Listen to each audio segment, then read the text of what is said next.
Namaste everyone. Well, in the last video we have discussed about how by tuning to the earth frequency we can promote global coherence, which is subject to human ascension.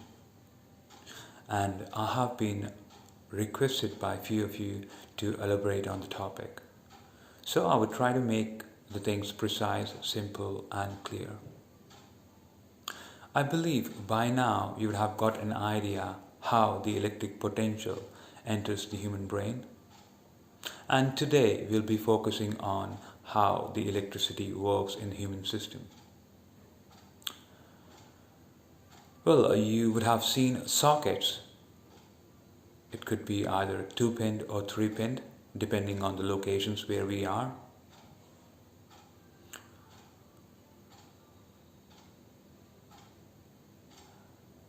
The same phenomenon can be related within the human system with yogic terminologies, Ida, Pingalana and Sushmana.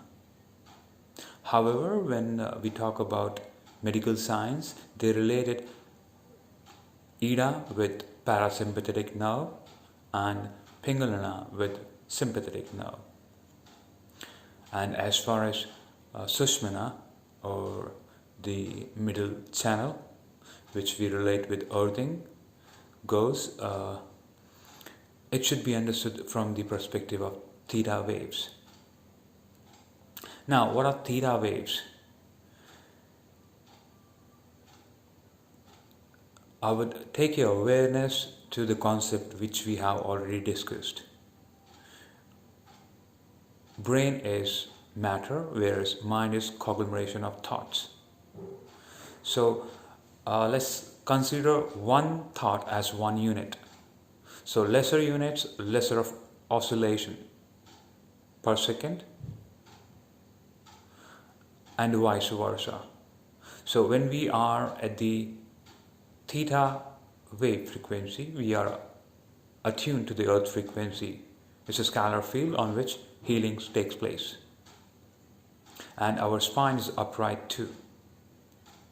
So it also opens the concept behind the mysticism of spine, which we related with Ananta or infinite.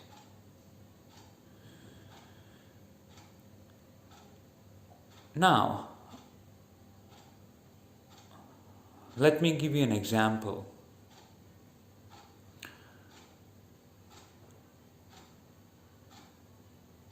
If you pelt a stone in water, there would be a lot of ripples which would be created. This can be related with mind as well. When we have a lot of thoughts, a lot of oscillation which is getting created. Whereas when the ripples subside or our thoughts are less in number, we can channelize.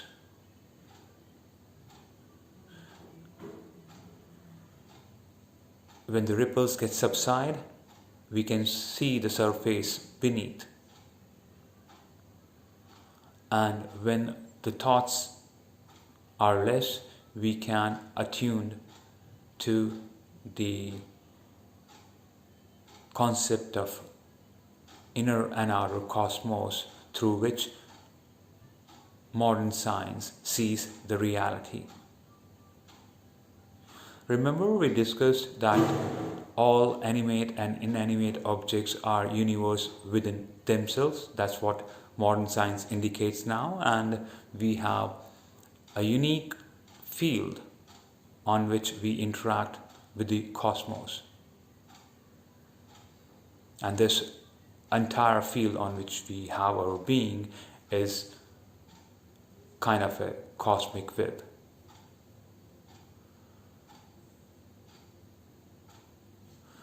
So this is the concept which modern science is working on.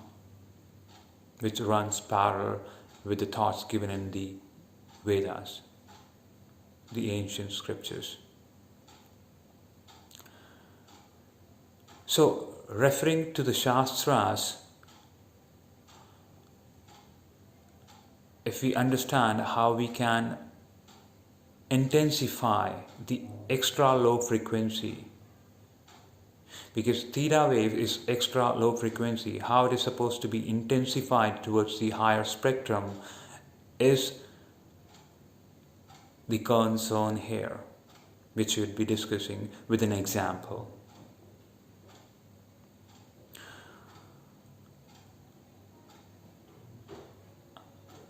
I'm taking your awareness towards the experiment which you all would be aware of. If you use a magnifying glass and take a paper and make the sunlight pass through the glass, it would eventually burn the paper. It is happening because the sunlight intensity increases once it passes through the lens.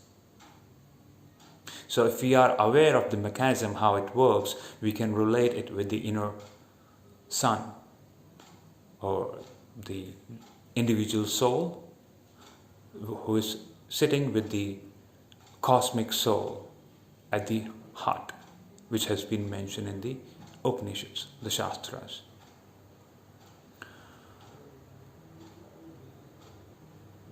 So this is how the intensity is getting increased from extra low frequency towards UV light, say for an instance, because there where two dual aspect of matter and light starts, and here the matter is getting shattered. We are creating the energy reserves because we are moving towards the higher side of the spectrum. As we have discussed, that atom ether is holding the entire spectrum. So you can understand with extra low frequency how much of force is required to intensify towards the ultraviolet rays or beyond. So which is subject to energy flux, which probably you can calculate it, but the calculation with respect to yogic belief system, which is mentioned in the Shastras, is supposed to be done with respect to Sankhya or Shaivism.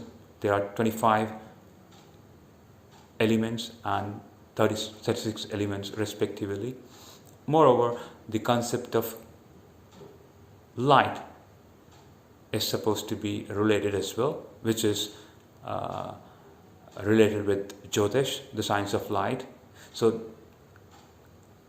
and of course the intuition, as I mentioned, because the calculation is supposed to be done with the intuitive faculty.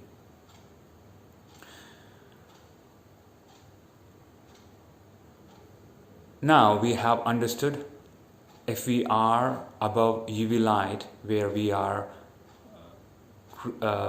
moving towards the higher side of the spectrum and also promoting global coherence, is good for human ascension. Whereas when we are below UV light, we are tending towards matter and is uncoherent and is not the frequency on which the healing takes place.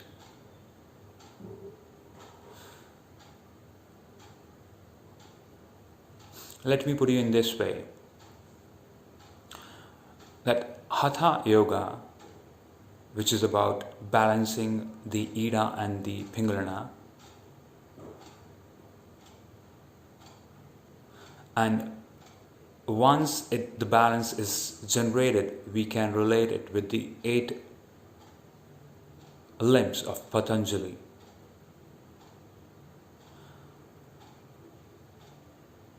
And when we reach Pratyahara, which is the 5th step, it acts as a bridge between the inner and the outer world, to be precise.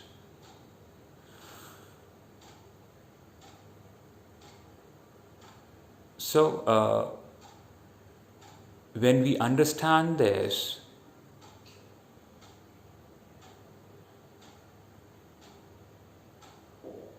we understand the concept of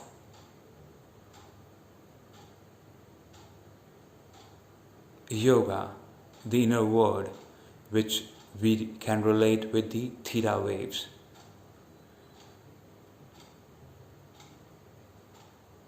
Moreover, if you have to look it from the other perspective, there is a concept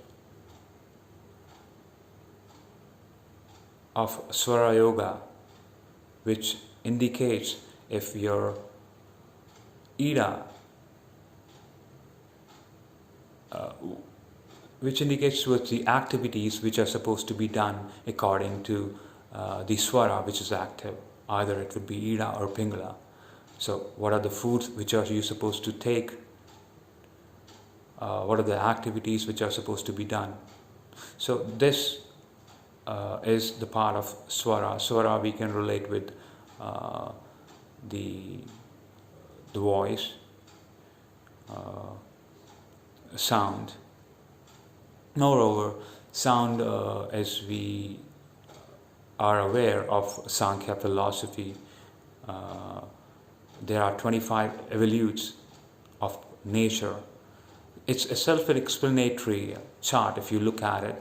It's a wonderful philosophy, and as I mentioned, the mathematics is supposed to be related from Sankhya and Shaivism. So I would suggest you to have a look on it, because the Tanmatra for ether, which is holding the entire spectrum,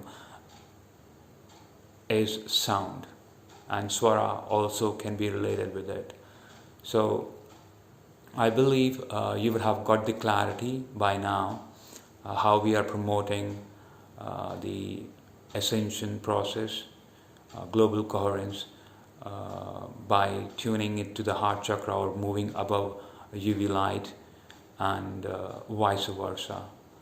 So if you have any query, please do let me know, and we will be taking it at our own pace, but I would be mainly seeking for calculations now, as that's something which would facilitate what would be required, because the things has been made very clear that where the science is and how it is connected with the Vedas. But the calculation part is remained, which is supposed to be done, and all like-minded thoughts are welcome. If we are at the same frequency, definitely we can contribute towards it, and we can eventually relate it with Sankhya, Shaivism, Jyotish, the science of light, and I'm looking forward for your views. Namaste.